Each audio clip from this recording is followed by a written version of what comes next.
Hello, brothers and sisters in Heartdwellers family. The past couple of days, I've battled through a trial. I had no desire to pray, feeling dry and weary. I just cried out to the Lord for help and strength, that I really needed Him. I was being tormented with so many thoughts and imaginations in my mind, lofty arguments that were causing resentment and frustration in my heart. The Lord played the song Ava Maria.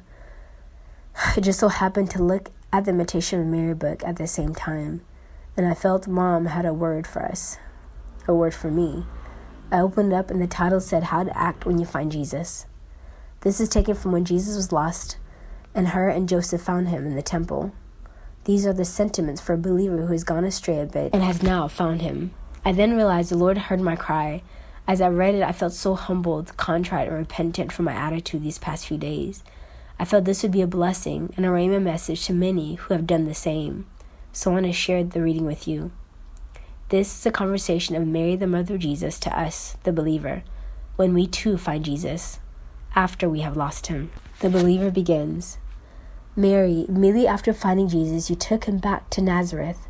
What happiness for you! Even the angels envied you. With what motherly care you watched over this priceless treasure. With what greater concern than ever you guarded his life and person. Mary, my child, it is indeed a great honor to find Jesus, since again we should omit no care to retain possession of him.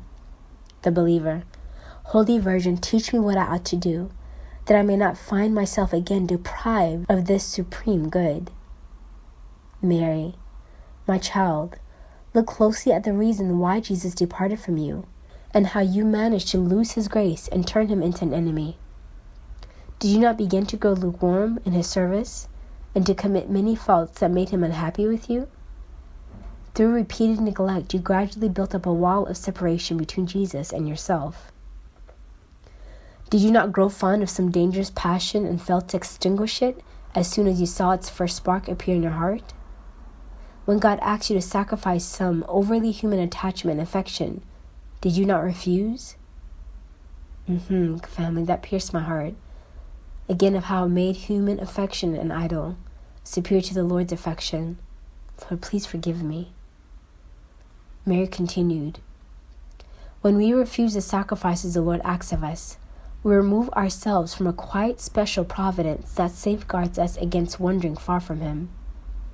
If you recognize that one of these faults or some other took you away from Jesus, look for the source of the evil. If you are to remove the effect, you must remove the cause. Watch over yourself more carefully. Watch over your heart with all possible care and never go outside of it. The heart cannot be influenced without danger to you.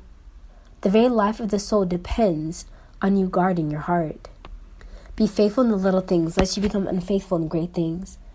Neglect of little faults leads gradually to serious defects. Jesus does not want a heart that is divided. He has made your heart entirely for himself and wants to possess it in its entirety.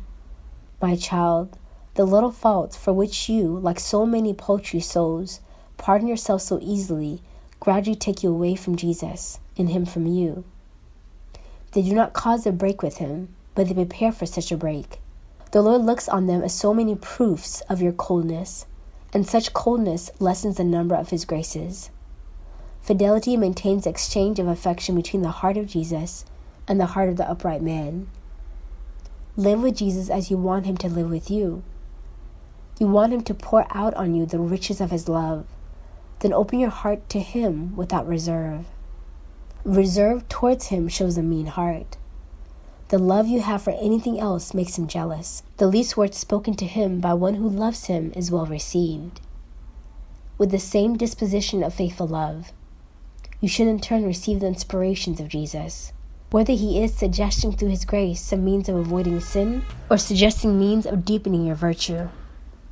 The believer, Holy Virgin, you know perfectly what love and fidelity are. Help me with the grace of God to derive profit from your instructions.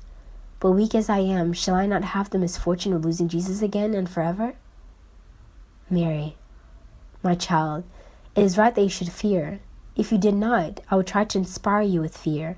This fear should not be accompanied by disturbance and disquiet of the soul, but should instead be moderated by confidence on your part Do everything that depends on you to preserve your love of Jesus and expect from his goodness the grace of perseverance. The believer. My dear mother, what a terrible uncertainty for the soul that fears nothing, so much not persevering, when God leaves it ignorant of whether or not it will persevere.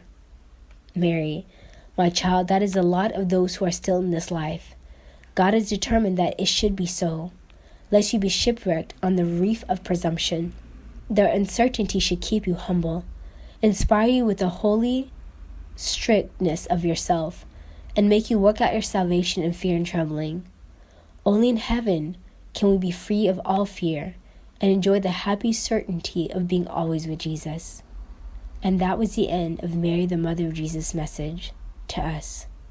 God bless you, family, until the next message.